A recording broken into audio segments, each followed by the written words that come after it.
Daily Broadside at 875. Yesterday afternoon, I was in my tractor and I was digging a ditch out of my road, just kind of cleaning it out and reshaping it and all, getting all the silt out, just making a better ditch, right? Just making a better ditch. And so I was out there for about an hour or so. I was drinking lemonade in my cup holder, and it was so good. But anyway, as I'm sitting out there, this huge RV pulls up, and it's pulling a car dolly from U-Haul with like a little Ford Escort on it, some tiny little car.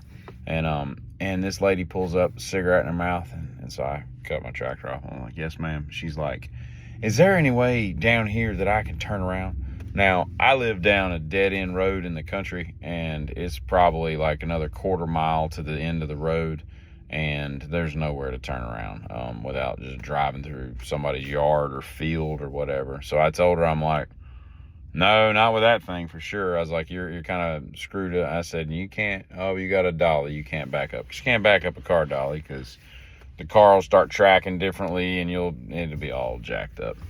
It'll be all jackknifed up. So I was like, "Yeah, you have a problem." I said, "You're probably going to have to disconnect all that and do a U-turn with the camper and then rehook it back up, and all." And she's like, and she literally had to go like a half a mile. She just missed her turn and went down the wrong road. And so I was like, "All right, I'll help you." And so I get out and I unhook of course, she has no idea. She didn't hook this car up. So I unhook the car from the car dolly. I drive it off. It reeks of cigarettes. And I park it and I say, "Why don't you drive that back to the house and get somebody to bring you back? And then by the time you're back, I'll have this thing turned around and rehooked up." She's like, "Okay." And so I start to unhook everything, and I get the trailer turned around. And by that time, she's back. I mean, she wasn't gone 2 minutes, whatever. She went literally up the street. And she's like, and so I'm getting ready to get in this camper. And this is, I'll show you a picture here at the end. But it's I don't know what these things are. Maybe like a 35-foot camper. I don't know. Pretty big, She just drove it all the way down from New York to New Carolina.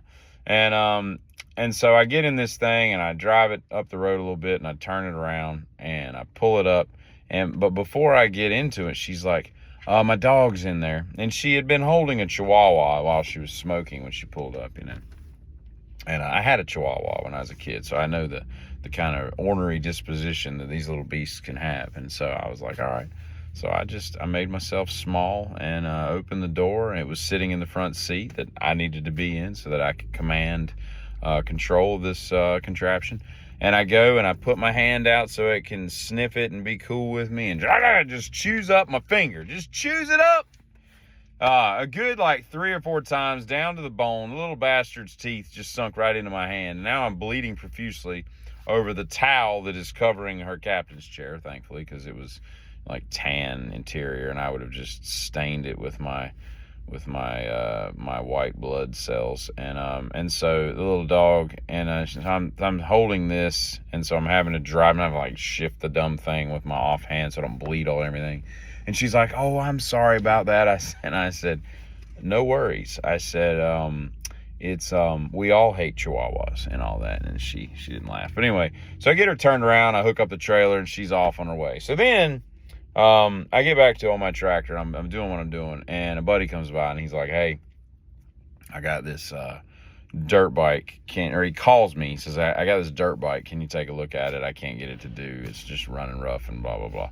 And so I was like, "Yeah, I'm out here. Just come get me when you get here." So he pulls up a little while later, and he shows up with this Coleman, and I say dirt bike. It's got these fatty tires, this long banana-looking seat, and just a throttle. I mean, it doesn't have gears, but a pretty big motor on this little thing, external clutch and all this stuff. And he's like, "It's just running rough. I can't keep it running," and blah, blah, blah, and all this stuff. So I put the thing up on some blocks and everything. As soon as I get it turned over, it's just wide open throttle the whole way. Like it wants to just take off across the plains, And I'm like, well, this is a little death machine.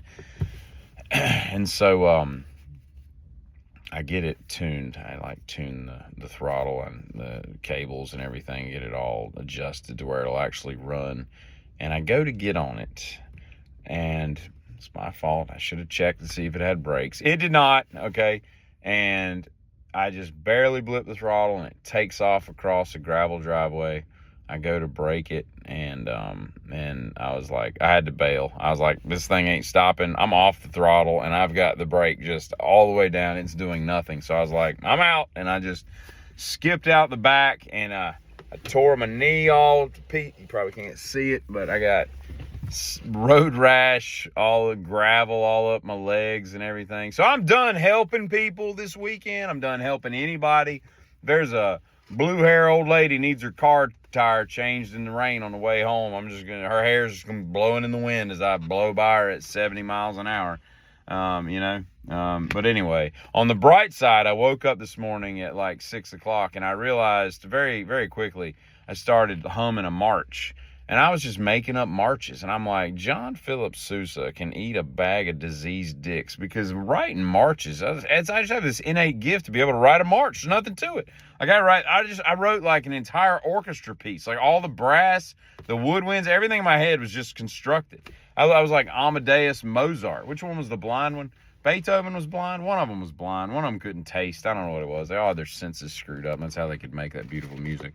The last thing I'll say is that Bella Mir is doing MMA now, the daughter of Frank Mir.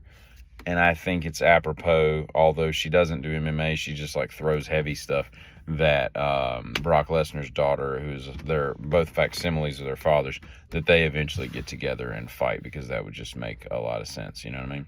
Y'all have a good one, Kitty.